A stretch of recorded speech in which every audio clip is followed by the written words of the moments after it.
Good morning class. Open your SST book. Lesson number 20 are national goals, fundamental rights and duties. Open your book, page number 106. So in this lesson we are going to read about our national goals and what are our fundamental rights and duties.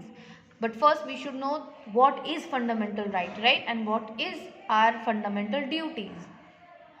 Right, so we will read these things in this lesson step by step. So open your book, page number 106. Let's start the lesson. Every country has a constitution. India has its own constitution. देखो, हर एक country का अपना एक constitution होता है, ऐसे ही India का भी अपना एक कॉन्स्टिट्यूशन है. अब कॉन्स्टिट्यूशन होता क्या है? A constitution is a set of rules according to which the government governs a country. Constitution क्या होता है? ये रूल्स का एक सेट होता है जिसको यूज़ करके किसी भी कंट्री की जो गवर्नमेंट है वो उस कंट्री को गवर्न करती है, उस कंट्री को चलाती है. ठीक, तो जो रूल्स है जिनके बेस पर किसी कंट्री को रन किया जाता है, उस सेट को, उन रूल्स के सेट को हम कॉन्स्टिट्यूशन कहते हैं. आपकी बुक में ये मेंशन नहीं किया हुआ, बट मैं एक्स्ट्रा आपको बता देती हूँ. हर एक कंट्री का रिटन कॉन्स्टिट्यूशन हो ऐसा ज़रूरी नहीं है. कुछ कंट्रीज़ के अपने रिटन कॉन्स्टिट्यूशन है, मतलब लिखे हुए कॉन्स्टिट्यूशन है, जैसे कि इंडिया का अपना रिटन कॉन्स्टिट्यूशन है, एक पूरी प्रॉपर बुक है जिसमें रूल्स लिखे हैं. ठीक है, उन रूल्स के बेस पे हमारी कंट्री को चलाया जाता है. लेकिन कुछ कंट्रीज़ के रिटन कॉन्स्टिट्यूशन नहीं है. ठीक, तो कॉन्स्टिट्यूशन रिटन भी हो सकता है और नहीं भी हो सकता, बट कॉन्स्टिट्यूशन सबका होता है. ठीक, क्योंकि कोई भी जो कंट्री है वो बिना रूल्स के नहीं चलाई जा सकती, तो रूल्स होते हैं. तो रूल्स का जो सेट होगा उसे हम कॉन्स्टिट्यूशन बोलते हैं. Clear? Now constitution of India is based on principles of democracy, socialism and secularism. ये जो कॉन्स्टिट्यूशन है इंडिया का, ये कौन से 3 प्रिंसिपल्स पर बेस्ड है? Democracy, socialism and secularism. First is democracy. It means that people have the right to choose their own representatives. These chosen representatives form the government. Democracy क्या होती है? डेमोक्रेसी एक ऐसा प्रिंसिपल है जो ये बोलता है कि किसी कंट्री के जो लोग हैं, जो सिटीजन हैं उस कंट्री के, उनको ये राइट है, उनको ये अधिकार है कि वो क्या करें, अपने रिप्रेजेंटेटिव्स को खुद चूज़ करें. ठीक, और फिर जो लोग अपने रिप्रेजेंटेटिव को चूज़ करते हैं वही आगे उनकी गवर्नमेंट को चलाए.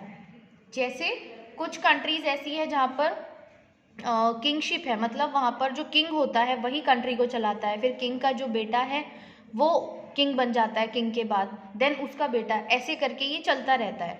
मतलब वहाँ पर लोगों को ये फ्रीडम नहीं होती है कि वो अपना किंग या अपना जो रिप्रेजेंटेटिव है या जो अपनी गवर्नमेंट है उसको खुद से चूज़ कर सके कि कौन हमारे लिए काम करेगा, कौन हमारी गवर्नमेंट को चलाएगा. ये कुछ कंट्रीज़ में नहीं होता, लेकिन इंडिया में क्या है? डेमोक्रेसी है जो हमें राइट देता है कि हम अपने रिप्रेजेंटेटिव्स को खुद चूज़ करें, कौन हमारी गवर्नमेंट को चलाएगा, कौन हमारी कंट्री को रन करेगा, वो हम खुद चूज़ कर सकते हैं. तो डेमोक्रेसी आपको क्लियर हो गया. नेक्स्ट जो है principle, that is socialism. It means that all the people are equal before the eyes of the law. Socialism का मतलब क्या है? इसका मतलब है कि जितने भी लोग हैं हमारी कंट्री में वो क्या है? लॉ मतलब होता है कानून, यानी कानून की नज़रों में सब बराबर हैं. कानून की आंखों में, उनकी नज़रों में सब बराबर हैं, इक्वल है. ठीक है.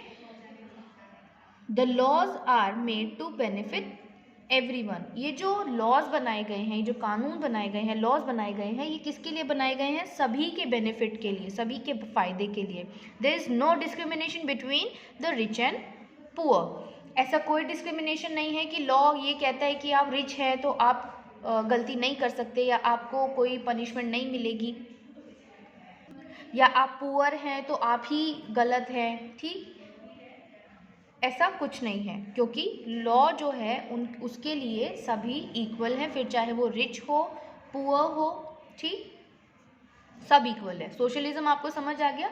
सोशलिज्म को आप और जो सिंपल वे में, आप सिंपल लैंग्वेज में समझ सकते हैं. सोशलिज्म मतलब इक्वालिटी, मतलब सब इक्वल है, कोई बड़ा या छोटा नहीं है, लेकिन किसकी नज़रों में? लॉ की नज़रों में, लॉ की आइज़ में, यानी कानून की नज़रों में सभी बराबर हैं. डेमोक्रेसी एंड सोशलिज्म क्लियर है. नेक्स्ट जो प्रिंसिपल है that is secularism. Secularism means India is a land of diverse religions. आप सभी को पता है इंडिया कैसा लैंड है, कैसी ज़मीन है, जहाँ पर बहुत सारे रिलीजन यानी धर्मों के लोग रहते हैं. राइट, रिलीजन मतलब धर्म. अलग अलग धर्म के लोग रहते हैं यहाँ पर. आपको हिंदू, मुस्लिम, क्रिश्चियन एंड आपको सिख्स, पारसीज सब मिलेंगे. Right, according to our constitution everyone is free to follow his own religion. हमारे कॉन्स्टिट्यूशन के अकॉर्डिंग क्या है, सभी फ्री हैं अपने रिलीजन को, अपने धर्म को फॉलो करने के लिए. आपको प्रेशराइज नहीं किया जा सकता कि आप हिंदू हैं तो आप मुस्लिम रिलीजन को फॉलो कीजिए, या आप मुस्लिम हैं तो आप क्रिश्चियन रिलीजन को फॉलो कीजिए, या आप क्रिश्चियन हैं तो आप पारसी रिलीजन को फॉलो कीजिए. कोई आपको फोर्स नहीं कर सकता. आप फ्री हैं अपने रिलीजन को ओन करने के लिए, उसको फॉलो करने के लिए. The government treats all the religions alike. Government सभी रिलीजन्स को एक जैसा ट्रीट करती है, किसी को कोई ज़्यादा इम्पोर्टेंस देना ऐसा कुछ नहीं है.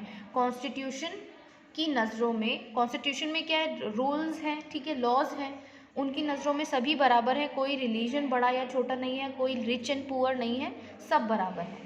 ठीक है, तो सभी फ्री हैं अपने रिलीजन को मानने के लिए, उसको फॉलो करने के लिए, एंड गवर्नमेंट भी सभी को एक जैसा ट्रीट करेगी. राइट, सो आई होप आपको कॉन्स्टिट्यूशन क्या है वो क्लियर हो गया होगा. रूल्स का एक सेट है जो जिसके बेस पर किसी कंट्री को रन किया जाता है. हमारा जो कॉन्स्टिट्यूशन है 3 principles democracy, socialism and secularism पर बेस्ड है. Democracy means we have right that we can choose our representative. Right, हमारे पास राइट है कि हम खुद के रिप्रेजेंटेटिव खुद चूज करें. सोशलिज्म मीन्स सभी क्या है, इक्वल हैं, ठीक, कोई भी रिच एंड पुअर नहीं है. सेक्युलरिज्म मीन्स सभी सेक्युलर है, ठीक, मतलब कोई भी रिलीजन को ज़्यादा इम्पोर्टेंस या कम इम्पोर्टेंस नहीं है, सभी रिलीजन एक समान है, सभी को बराबर इम्पोर्टेंस दी जाती है, एंड सभी अपने रिलीजन को मानने के लिए, उसको फॉलो करने के लिए फ्री है. क्लियर. Now fundamental rights.